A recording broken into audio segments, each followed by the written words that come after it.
योगी जी प्रणाम। बात करेंगे। योगी जी, मेरा ये एक मानना बोलूँ या इसको मैं चाहूँगी कि इसको आप क्लियर करें, जो आज तक मैं मानती आई हूँ कि कोई भी व्यक्ति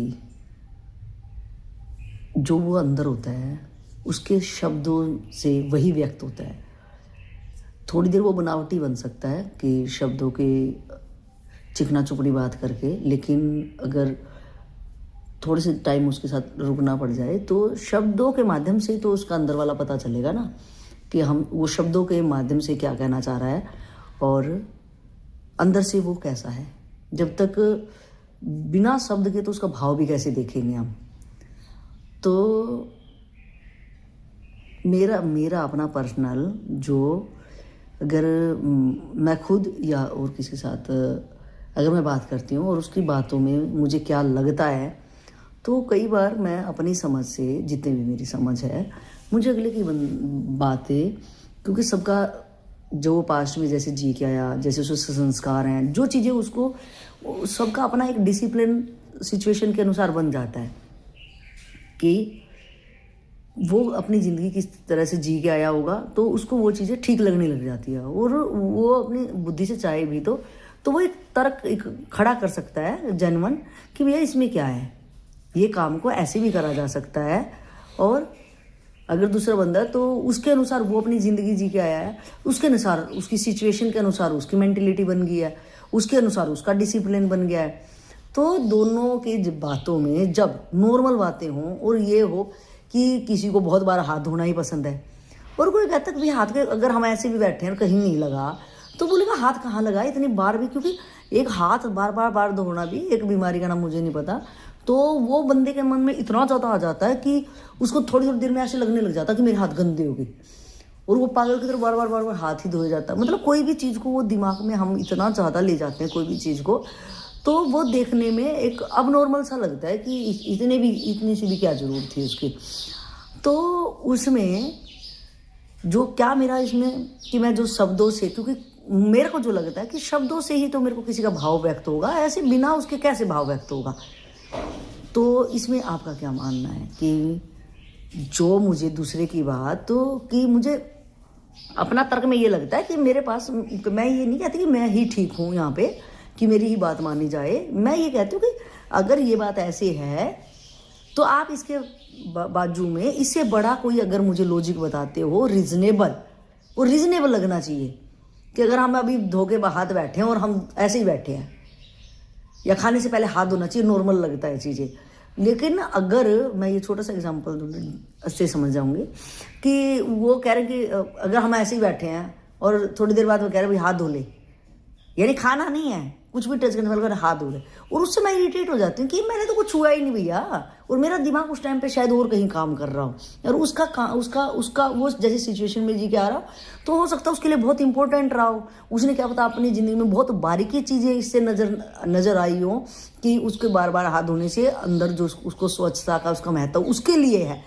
तो उससे मुझे जो, मैं इरिटेट हो जाती हूँ कि यार ये क्या इतनी तो बुद्धि हम में भी होगी ना, क्या ये छोटी छोटी बातों में ऐसे, तो वहाँ मैं इरिटेट हो जाती हूँ कि यार ये बातें तो हमें भी पता है, नॉर्मल जो चीज़ें हैं वो तो हमें ही पता है, इससे आगे अगर आपके पास हो तो वो बताओ।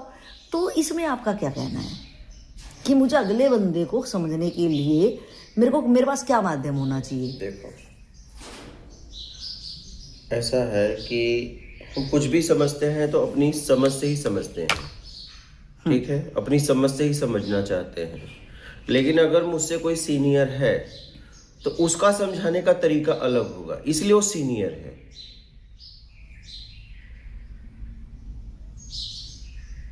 इसीलिए वो सीनियर है। अगर कोई भी आपसे योग्य है तो कुछ तो जरूर उसमें खासियत होगी, कोई तो उसमें बात होगी, तो आपके तरीके से नहीं सिखाएगा। अगर आपको उसके जैसा बनना है, उसके जैसी स्थिति में जाना है, उसके जैसे समझ को विकसित करना है, तो वो कुछ तरीका अलग ही देगा। हो सकता है वो आपको पसंद ना हो सकता है वो आपको पसंद एकदम ना हो, क्योंकि जहां भी हो आपकी समझ से हो। अब समझ विकसित करने में बहुत धारणाएं आपको तोड़नी पड़ेगी। हो सकता है वो आपके लिए आपकी धारणाएं बहुत अच्छी हो, लेकिन वो अच्छी धारणाएं आपको कहाँ रखी हैं वो देखो। तो हमें आगे बढ़ने के लिए बहुत सारी धारणाएं तोड़नी पड़ती है, और जरूरी नहीं है जब तक व्यक्ति, अब यहाँ परिचित अपरिचित की बात करते हैं, भाव शब्द की बात करते हैं, जब तक व्यक्ति अपरिचित है, अपरिचित से परिचय बना रहा है, तब तक शब्द काम करते हैं। और जैसे ही परिचय हो गया और परिचय प्यार में बदलने लगता है, तो वहां शब्द हट जाते हैं और भाव काम करने लगते हैं। कोई कोई हो सकता है शब्द बहुत कठोर हो, लेकिन उसके पीछे कुछ सीखने की बात हो। जैसे एक माँ गुस्से में आकर अपने बच्चों को कहती है कि तू मर जाता तो ठीक था। शब्द तो क्या है? क्या सच में उसका वो भाव है? बोलिए। तो जब परिचय प्यार में बदलता है और प्यार जब प्रेम का रूप लेने लगता है, तो व्यक्ति फिर शब्द मायने उतना नहीं रखते हैं। तो हो सकता है आपको बहुत कठोर विपरीत शब्दों का प्रयोग आप पे करे, सिर्फ आपको जांचने के लिए, आपकी स्थिति को जांचने के लिए कि आपकी स्थिति क्या है।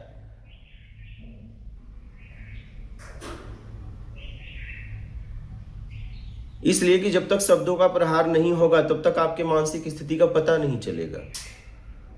अगर वो अच्छे शब्द ही आप पे यूज करेगा, सिखाने वाला हमेशा, सिखाने वाला और सीखने वाला, तो सिखाने वाला अलग अलग शब्दों का प्रयोग करता है स्थिति को जांचने के लिए कि इस व्यक्ति की स्थिति क्या है, क्या वैसा ही है कि बदलाव आया, इस शब्दों का प्रभाव क्या है। तो वो जानबूझकर शब्दों का प्रयोग करता है सामने वाले के ऊपर, नहीं तो पता ही नहीं चलेगा ना। अगर वो जैसा चाहता है वैसे शब्द बोले तो वो जहां है वहीं रह जाएगा। शब्द ही तो आपको आगे लेके जाएंगे। स्थिति कैसे जांची जाएगी? जब उससे विपरीत काम करवाया जाएगा। क्या उसकी धारणाएं तोड़ा कि पकड़ के रखा है?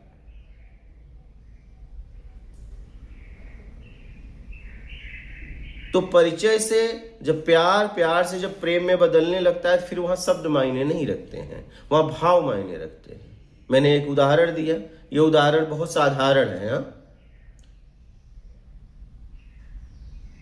माँ अपने बच्चे को सीधा कह देती है गुस्से में आके कि तू काश पैदा होते ही मर जाता। सुना भी होगा आपने, क्या सच में उसका ये भाव था?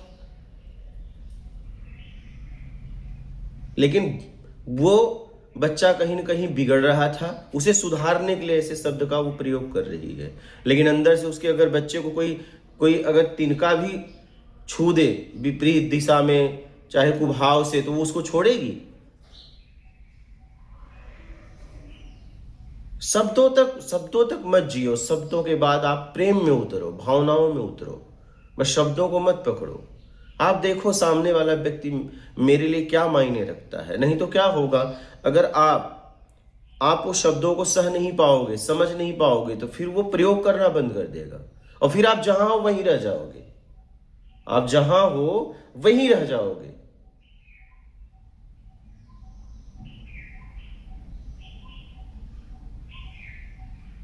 आप ये मत आप इच्छा करो कि वो मेरे तरीके से बोले, जैसा मुझे कंफर्ट लग रहा है। हो सकता है वो आपको कंफर्ट लग रहा है ना, वो तो आपको निकालना चाह रहा है, वो आपकी धारणाएं तोड़ना चाहता है। अगर आप उसके पास गई हो तो अपने को बदलने गई हो ना, कंफर्ट होने थोड़ी न गए हो। कंफर्ट होने से हमें कुछ मिल जाएगा? कुछ मिला है? और जब कोई भी कहीं भी जब आपकी समझ विकसित होगी तो आपको बहुत बहुत तकलीफ का सामना करना पड़ेगा। किसी भी फील्ड में देख लो, जब सिखाने वाला एकदम पक्का रहता है तो सीखने वाले की हालत खराब हो जाती है। सच में ईमानदार है सिखाने वाला तो, और सिखाने वाला ये ऐसा ही है तो सीखने वाले ही ऐसे ही रह जाते हैं, सीख नहीं पाते हैं। अच्छा शिक्षक हमेशा कठोर होता है और कठोर वचनों का प्रयोग करता है।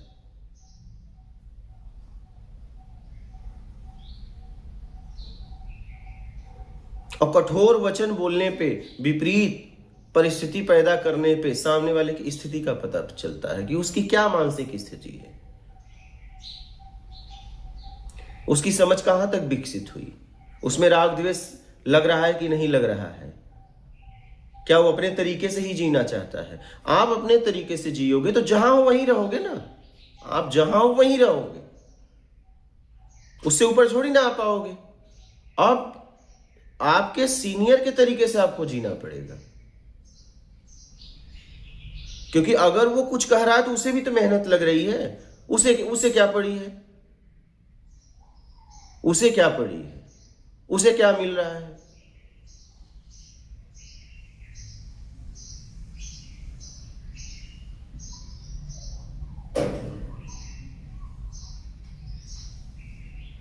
बोलने भी तो मेहनत लग रही है, उसके बाद आपके निगेटिव ऊर्जा का भी तो सामना करना पड़ रहा है उसे।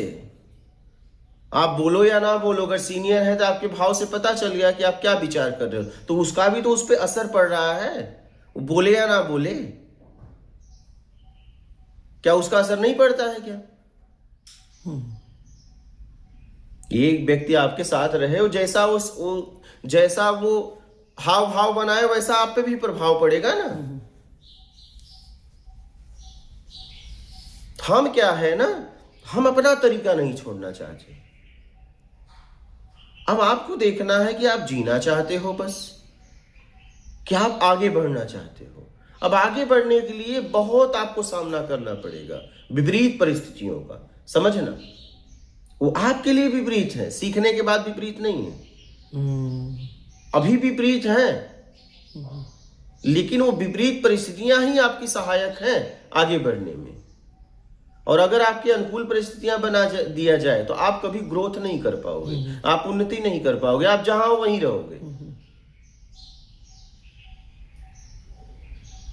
देखिए, व्यंग्यात्मक शब्द होते हैं, एक हमें सिखाने वाला भी प्रयोग करता है, एक हमारा शत्रु होता है, गिराने वाला भी हमें प्रयोग करता है। अब देखना है कि व्यंग शब्द का अगर उपयोग कर रहा है मेरे ऊपर तो ये है कौन, ये देखना है। अगर आपका परम हितैषी है तो वो भी आप पे व्यंग्यात्मक शब्दों का प्रयोग करेगा, सिर्फ आपको उठाने के लिए। और ऐसे शब्दों से आपकी स्थिति का पता चलता है।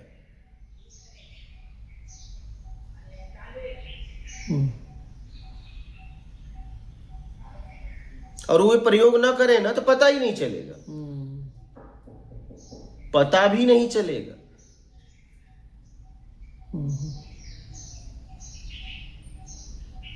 भाई कोई चीज मजबूत है कि नहीं, उसे तोड़ने का प्रयास किया जाएगा तो ना पता चलेगा। अब कहे कि नहीं तोड़ना तो गलत है, तो मजबूत है कैसे पता चलेगा? सही। उसकी कमजोरी कैसे पता चलेगा? जब उसे तोड़ने का प्रयास किया जाएगा।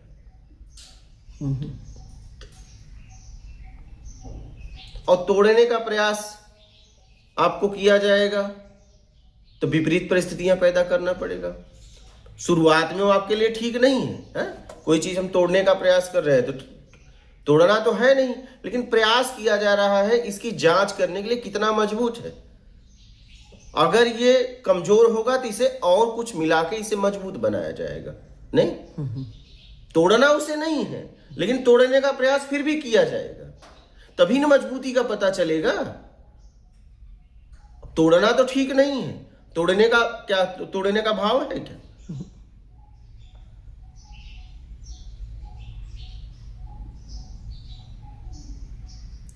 अब जैसे उसे विपरीत परिस्थितियां पैदा करा मेरे साथ ही क्यों कर रहे हो, फिर उसका या तो वो छोड़ देगा थक के, सामने वाला कि ये अपनी आदत से बाज नहीं आ रहा है, सीखना ही नहीं चाह रहा है, वो कितना मेहनत करेगा।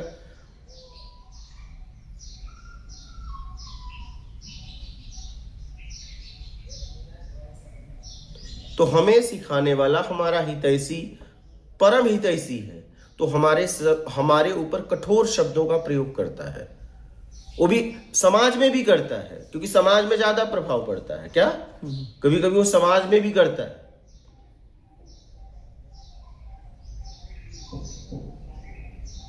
तभी पता चलेगा ना उसे कि आपका स्तर कितना बढ़ा। नहीं तो आपके जैसा परिस्थिति है तो पता चलेगा क्या? आपके समझ का पता कब चलेगा? भाई कोई युद्ध सीखने गया था, कैसे कैसे युद्ध लड़ा जाता है, तो जब उसके सामने एक योद्धा प्रहार करने वाला छोड़ेगा तभी पता चलेगा इसने सीखा कि नहीं सीखा। तो उसमें चोट तो आने वाली है कि नहीं आने वाली है। अपनी वीरता को सिद्ध करने के लिए चोट का तो सामना करना पड़ेगा। अब कहेगा नहीं हमें चोट का सामना तो नहीं करना है, मुझे ऐसा योद्धा उतारो मेरे सामने कि मैं जैसे कहूं वैसे लड़े, तो क्या उसके वीरता का कभी पता चल सकता है? उसके वीरता का पता तब चलेगा जब उसका गुरु भी उससे शत्रु जैसा व्यवहार करेगा।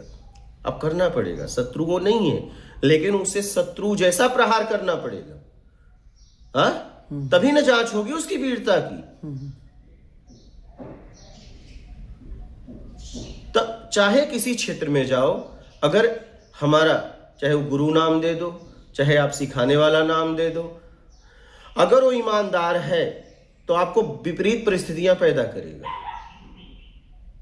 और ईमानदार नहीं है तो बस आप जैसा चाह रहे हो वैसा पैदा करता रहेगा, और आप कभी आपकी उन्नति नहीं हो पाएगी, कभी आप सीख नहीं पाओगे, आप ही रह जाओगे और कभी आपकी उन्नति नहीं होगी।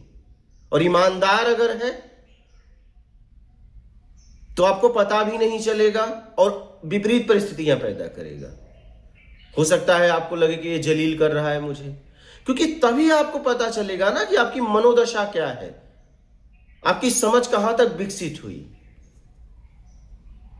तो ये सिखाने वाले को करना पड़ता है।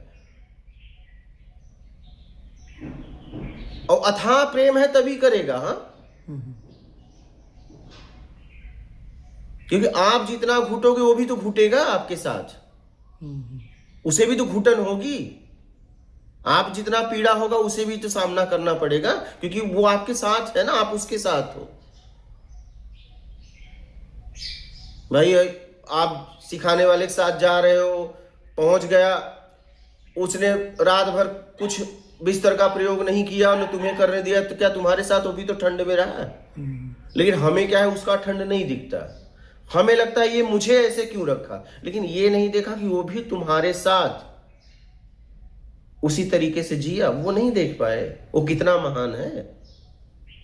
वो तो चाहे अपने लिए व्यवस्था कर लेता, लेकिन तुम्हारे साथ जिया तुम्हें सिखाने के लिए।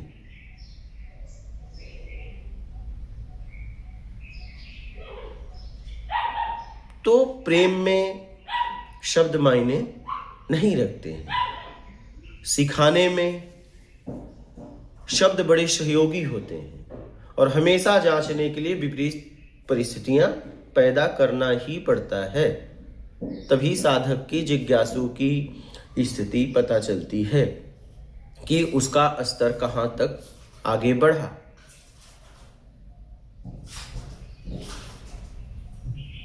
समझ रहे हो? ये करना ही पड़ता है।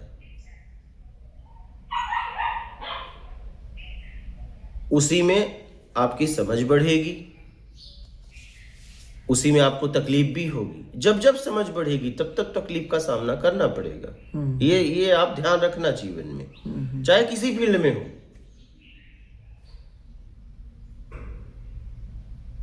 अब आप सोचोगे नहीं तकलीफ हमारे ऊपर आए ही ना, तो फिर आपकी उन्नति ही नहीं होगी।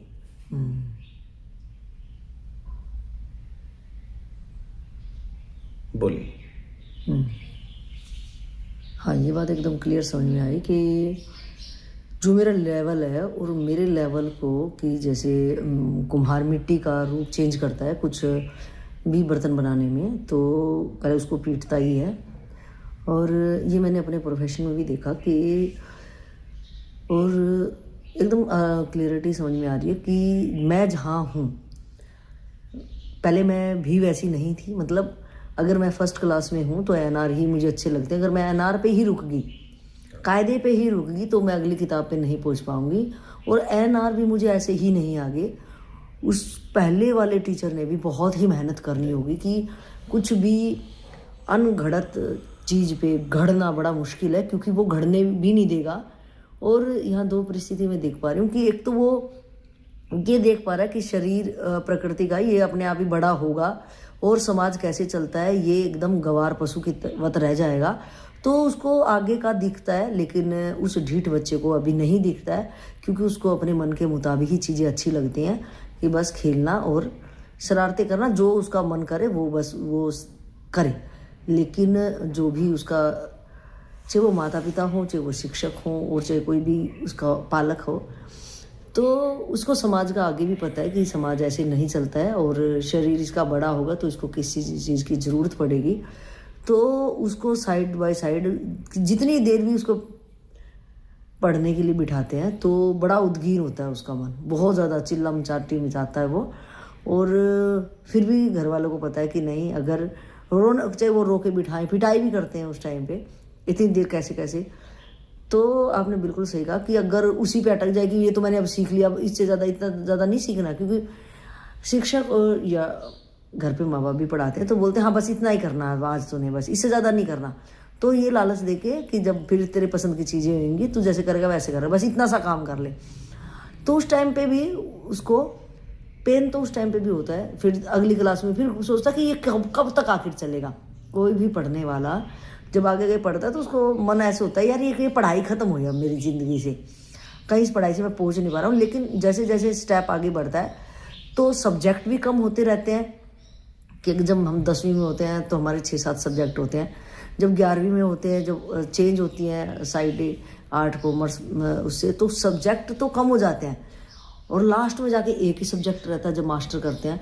लेकिन वो एक सब्जेक्ट के ऊपर ही मास्टर करना तो बड़ा टास्क का काम होता है। कि मैं एकदम समझ पाई कि जो भी स्थिति मेरी थी, कि मैं जब 10वीं में थी, फिर मैं 12वीं में थी, फिर मैं वकालत में आई, फिर एकदम सही कहा कि पुराने को छोड़ने में, यानी जो भी मेरी स्थिति आज भी है, तो ये स्थिति को में भी पहुंचने के लिए मुझे पुराने वाले जो मेरी धारणाएं बन गई थी, तो वो मैंने जब तक नहीं छोड़ी, क्योंकि अलग साइड में अलग नियम कानून कायदे विधियाँ सब हैं, कि अगर मुझे उस साइड में जाना है तो उसके अपने प्रोग्राम है, वहाँ पे उसके अपने नियम हैं, अपने ही कानून कायदे हैं। तो मैंने चूज किया है, मैंने ही ये मेरी लाइफ में चुनाव किया कि मैंने इस फील्ड में जाना है, कि मुझे आकर्षण हुआ उस फील्ड में जाने का। तो सिर्फ आकर्षण से काम नहीं चलेगा अब, कि अगर या मैं अध्यात्म में कहूँ अब, या मैं अपने प्रोफेशन में कहूँ, तो रिलेट कर पाएंगे बहुत सारे लोग इससे, कि हम जिस भी चीज़ को अट्रैक्ट पाए, कि कोई बिजनेस करना चाह रहा था, कोई नौकरी करना चाह रहा था, तो उसको वो चीज़ें आकर्षण करी, तो वो आकर्षण तो कर गई, कि मुझे आकर्षित कर गई, भैया काला सफ़ेद शर्ट और ब्लैक कोट जब ये लोग पहनते क्या सुंदर लगते हैं यार, कैसे बोलते हैं, तो मुझे आकर्षण कर गया कि मुझे ये सारी चीज़ें पता होना चाहिए, देश के कानून कैसे कैसे चीज़ें काम करती हैं। तो सिर्फ आकर्षण करने से काम थोड़े ना चला मेरा, तो जो उसके नियम कानून कायदे थे कि मेरे को उसकी स्टडी भी करनी पड़ेगी। फिर मैं प्रैक्टिस में आई तो जो सीनियर बोलता था, तो वहाँ पे बहुत सारी चीज़ें लगती थी, यार फालतू के चक्कर कटाते हैं बाबूजी, वो चीज़ें मैं वहाँ पे भी झंझनाट हो जाती थी, क्या फालतू के चक्कर कटाते हो। तो उनका ये कहना होता था बाद में कि एक वकील को बहुत ज़्यादा चलना पड़ता है और बहुत घंटे घंटे भी खड़ा होना पड़ता है। तो अगर तुम्हें एक बार में सब बता देगी ऐसे ऐसे करके तुम तो 1 घंटे में आ जाओगे, तो तुम्हें बार बार जब तक कोर्ट रूम में जाने का मौका नहीं दिया जाएगा तो तुम्हारी हेजिटेशन भी नहीं खुलेगी। और तुम जितनी बार भी जाओगे तो दूसरे वकीलों को देखोगे, वो आर्गूमेंट कर रहे होंगे, तो तुम वहाँ पे ठहर जाओगे। तो तुम हर बार कोर्ट में कोई भी एक पल नहीं है जब तुम नहीं सीखते हो। तो तुम यहाँ कुर्सियाँ तोड़ने नहीं आए हो। तो जब शुरू में जब जूनियर्स आते हैं तो वो कॉलेज से निकल के सीधे आते हैं, तो वो सिर्फ सोचते हैं भैया ब्लेजर नया पहन लिया, अच्छी महंगी सी ड्रेस पहन लिया, सुंदर एकदम पॉलिश वाले शूज, तो सोचते भैया कुर्सी पे बैठे रहे। तो वहाँ सीनियर इतना ज़्यादा घुमाता है, इतना ज़्यादा, मिनट में जैसे वो बैठने को होगा तो बोलेगा तू बैठने आया है यहाँ पे, चल उठ जा, वही सर्टिफाइड कॉपी पता करिया। तो मतलब इतनी बार घुमाता, तब भी मैं वहाँ पे ये बोलती थी कि फिर मैंने थोड़े दिन में ऐसे निकाला कि भैया इसके काम पूरे क्या है। थोड़े दिन में मुझे पता चल गया कि इसका पूरे दिन के क्या क्या काम और ये क्या चाहता है। तो फिर जब उन्होंने बताया कि कोर्ट रूम में तुम बार बार जाओगे तो दूसरे वकीलों को भी देखोगे कैसे आर्गूमेंट कर रहे हैं, तो तुम्हारे पास मैं तो एक हूँ तुम्हारे लिए, तो तुम्हें मेरा तरीका जल्दी तुम अडोप्ट कर लोगे कि मैं किस तरह से बात करता हूँ, किस तरह से मेरे आर्गूमेंट चलते हैं। लेकिन तुम दूसरों को भी देखोगे ना, तो तुम नहीं तो मेरे वाली लाइन से चल दोगे तुम, कि सिर्फ मेरा ही मैटर, तुम्हें मेरे ही थॉट पता चला कि मैं इस तरह से बात करता हूँ और इस बात को इस तरह से सोचता हूँ। तो मैं नहीं चाहता कि तुम इस तरीके से सोचो। तुम जब दूसरे वकीलों को भी देखोगे आर्गुमेंट करते, तो तुम्हें उनके भी पैटर्न पता चलेगा कि वो किस तरह से अपनी बात को रिप्रेजेंट करते हैं। तो अलग अलग लोगों को देखो। तो फिर मैंने यही किया, मैंने कहा भैया कुर्सी पर तो मतलब ये बैठने देगा नहीं। तो एक तो बात ये क्लियर हुई कि भैया कुर्सी बैठना, कहीं ना कहीं ये जो चीज़ें कह रहा है ना, अब इसके पास ही प्रैक्टिस करनी है। एक तो बात ये पक्की है कि भैया इसको छोड़ के जा नहीं सकते। तो जब इसको छोड़ के जा नहीं सकते, तो ये किस चीज़ में खुश है, क्यों अब रोज़ रोज़ इसकी डांट खाएं, इसको मेरे पे बोलना पड़े कि कुर्सी पे नहीं बैठना। तो पूरे दिन घूमते रहो कोर्ट रूम में, जितने जितने भी जगह हैं सारों में जाओ, चाहे वो बोलते थे बिना बात के चले जाओ, तुम्हें कोई काम नहीं है। लेकिन तुम देखो कि अगर कोई बात कर रहा है कि क्लाइंट को हैंडल कैसे करते हैं। तो वहाँ एकदम आपने सही कहा कि जो मेरा कंफर्ट था कि मैंने सिर्फ सोचा था भैया कॉलेज में जाएंगे, LLB की और किताबें पढ़ी और अपने कैसे भी करके कोर्ट में आ जाएंगे, वकील साहब सब बोलेंगे मज़ेदार। तो मुझे एकदम योगी जी समझ में आ रहा है, वो दिन मुझे दोबारा से याद आ गया। मैं ये सोचती थी, मैं रोती थी अलग जाके, कहीं भाई कहीं टॉयलेट हो या हमारा बाथरूम हो, मैं कहती यार धत तेरी क्यों LLB करी मैंने यार, फट्टू यहाँ इतनी इस ताऊ की इतनी डांट खा रहे हैं। ये मैंने सपना देखा था क्या, हम भी सोचते आर्गूमेंट करेंगे। फिर मैं सोचती भैया अब तो कर ले आर्गूमेंट। अब वो लोग तेरे बाजू में, कोई वकील बाजू में खड़ा होगा तो तू क्या बोलेगी, तेरी तैयारी नहीं है तो तेरा स्टैमिना ही नहीं होगा, तू एक पैर पे खड़ी नहीं हो पाए, कभी उस पैर पे इतनी भारी फाइल उठाना, फिर वो कैसे पढ़ता होगा। तो मुझे जब रोना आता था तो मैं ये सोचती कि भैया थोड़े दिन का है और तू हिम्मत कर, रोने धोने से तो काम चलेगा नहीं। अब तेरा सपना था तो तू जो सपना देख रही थी वो पूरा होगा, तो शायद इस लाइन से गो थ्रू होना ही पड़ेगा। ये थोड़ी तेरे साथ सीनियर तेरे साथ बैर कर रहा है, उसके पास तो इतने सारे जो भी आते थे सबको ऐसे ही डील करते थे। तो मैंने कहा ये कंडीशन ही है, ये टर्म एंड कंडीशन है कि एक अच्छा अगर आपको एडवोकेट बनना है, जिसका आप सपना लेके आपने LLB की, तो इसमें से गो थ्रू हुए बिना तो बेटा काम चलेगा नहीं। तो ये सुई की जैसे धागा पिरोने वाला इतना बारीक होता है, तुझे इसमें से घुसना ही पड़ेगा, और नहीं तो फिर वो सपना छोड़, फिर तू जहाँ है वहीं रह। तो आपने बिल्कुल सही कहा कि वो जो कंडीशन है, आपको उसमें से जो सुई का इतना धागा घुसाने वाला चीज़ है, उसमें से आपको जाना ही पड़ेगा, और दर्द भी होएगा। तो दर्द होने दो एकदम विपरीत दिशाएं दिखती है कि अगर या तो उस कंडीशन को पार करो तो सपना पूरा होगा, या तो फिर जहाँ पड़े हो भैया उससे भी डाउन चले जाओगे, क्योंकि लोग मखौल भी तो बनाएंगे। तो फिर और तुम खुद रिग्रेट करोगे यार मैं तो लायक ही नहीं था, फिर मैंने LLB क्यों करी। तो एकदम सही कहा आपने कि जो मेरी धारणाएं हैं वो सिखाने वाले को बल्कि ज़्यादा काम करना पड़ता है, क्योंकि उसको तो लेना ना देना ना, वो तो सब उसका तो सब कुछ है, वो तो मुंशी से काम करा लेगा सैलरी भी दे के। तो वो जो हमें सिखाता है तो मुझे उसके अनुसार करना चाहिए। भले मैं थोड़ी देर रो लूँ, लेकिन रोते वक्त मुझे यही ध्यान देना है कि भैया ये अपने लिए कुछ नहीं कर रहा, और तुझे अगर तेरा जो सपना जहाँ तू पहुँचना चाह रही है उसको तुझे याद रखना पड़ेगा। तो वो कंफर्ट जोन मुझे, जो मेरे दिमाग के भी कंफर्ट जोन है, बॉडी को लेके नहीं मैं बोल रही, कि जो मेरे कंफर्ट जोन माइंड में मैंने कर रखे कि इस मुताबिक होना चाहिए, मुझे वो टोटल भुला देने पड़ेंगे। चाहे वो कुछ भी कह रहा हो भैया कि रात ये दिन है, तो अपना तर्क नहीं दिखाना कि यार इसको मैं कैसे मानूं। अगर उसके सरेंडर करना है, मतलब एक बार तुम जांच लो शुरू में, जब तुमने जांच ही लिया तो अब सरेंडर करो कि शायद वो अपने सूक्ष्म दृष्टि से जो तुम्हें दिखाना चाह रहा, अगर मैं वहाँ तर्क लगाऊंगी, क्योंकि मैं अपनी बुद्धि से ही बोलूँगी, तो मेरे को अपनी बुद्धि को थोड़ा ब्रेक देना चाहिए यहाँ पे कि भैया तू जहाँ है अपनी बुद्धि के कारण तो तू वहीं रहेगी। तो तू अगर ये सूरज को कह रहा चांद है, तो अगर मैं करूँगी नहीं ये तो सूरज है यार, ये उल्टा पुल्टा क्या पढ़ा रहा है, तो मैं वहीं अटक जाऊँगी। तो बोलेगा जा फिर तू साइड बाई काट हो।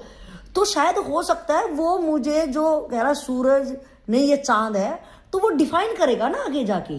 तो मुझे यहाँ जरूरत है पेशेंस की, कि मुझे धैर्य रखना है, क्योंकि मैंने ही एडमिशन लिया है, मुझे ही आकर्षण हुआ कि मैं वैसा बनूं। किसी ने मुझे मैं अपने आप में प्रभाव में आई ना, मेरी ये रिक्वायरमेंट होगी कि मैं वैसा बनना चाह रही थी। तो किसी ने तो मुझे ना तो उसने बुलाया टीचर ने, ना ही मुझे किसी ने धक्का दिया, क्योंकि जो माँ बाप बच्चों को जबरदस्ती कुछ बनाते हैं बिना उनके इंटरेस्ट के, तो वो बच्चे बन भी नहीं पाते, और बन पाते हैं तो उनकी जिंदगी नरक होती है। तो मैंने अगर चॉइस किया है कोई भी चीज़, चाहे प्रोफेशन और चाहे अध्यात्म में आना, तो मुझे ये जरूर अपने माइंड में लिख लेनी चाहिए कि ये जो कह रहा है अब तू जहाँ थी वो सही थी, वो भी तू पीछे से धके, तूने अब चॉइस किया होगा कि मैं 1 से 2 अगर मेरे को सीखना तो मुझे 1 छोड़ना पड़ेगा। पहले मुझे 1 बिल्कुल, मैंने कहूँ भैया मैंने एक तो आता है मेरे को, तो भैया फिर 1 पे रहे। अगर कोई कह रहा है जैसे प्लस करते हैं 1 + 1, तो मैं बोलूँगी 1, और जैसे उसने प्लस का निशान लगाया तो मैं बोलूँगी ये क्या कर दिया रे, ये नहीं होता हमारे यहाँ पे, ये थोड़ा। तो मुझे वहाँ लग रहा है अपने ऊपर ही लग रहा है व्यक्ति का कि मुझे वहाँ धैर्य रखना चाहिए, पेशेंस रखनी चाहिए कि इसने 1 लिखा, तुझे 1 आता है, ठीक है 1 आता है, इसको भी पता तुझे 1 आता है, लेकिन अब ये देखा आगे क्या करा। तो जैसे उसने प्लस का निशान के लिए ऐसे बना, तो मैं बोलूँगी डंडा टेढ़ा क्यों कर रहा है भैया, तो मुझे वहाँ नहीं बोलना चाहिए, मुझे थोड़ा उसको वक्त देना चाहिए कि आखिर तब वो ये प्लस। क्या कुछ नया बताना चाहते हैं ना, जो तुम्हें पता है वो तो पता ही है। हाँ, और जब मेरे को जोर आ रहा है, जब वो निशान प्लस का बना रहा है और मुझे जोर आ रहा है, तो मैं वहाँ तिलमिला जाती हूँ। और यही मेरी अज्ञानता का मूल कारण है कि मेरे अंदर धैर्य की कमी है। और उसको क्या पड़ी भैया, वो प्लस तक ले जाएगा। तो एकदम सही समझ में आई कि मुझे वहाँ अपनी धारणाओं को खुद ही ये धारणा तोड़नी पड़ेगी कि जिसको हम सरेंडर शब्द कहते हैं, कि समर्पण के साथ में आपको शब्दों से समर्पण नहीं होता, आप धैर्य रखो कि इसको आपने माना कि इसको कुछ अलग आता है, तो वो जो कह रहा है वो देखो कहाँ कहाँ लेके जाएगा। और जब वो लेके जाएगा तो मुझे पीछे का क्लियर होता जाएगा, नहीं तो मैं उसको भी उलझा दूंगी कि भैया नहीं। तो ये एकदम समझ में आया कि मुझे अपनी धारणा है। लेकिन योगी जी, मेरा फिर से एक ये छोटा सा क्वेश्चन है कि जो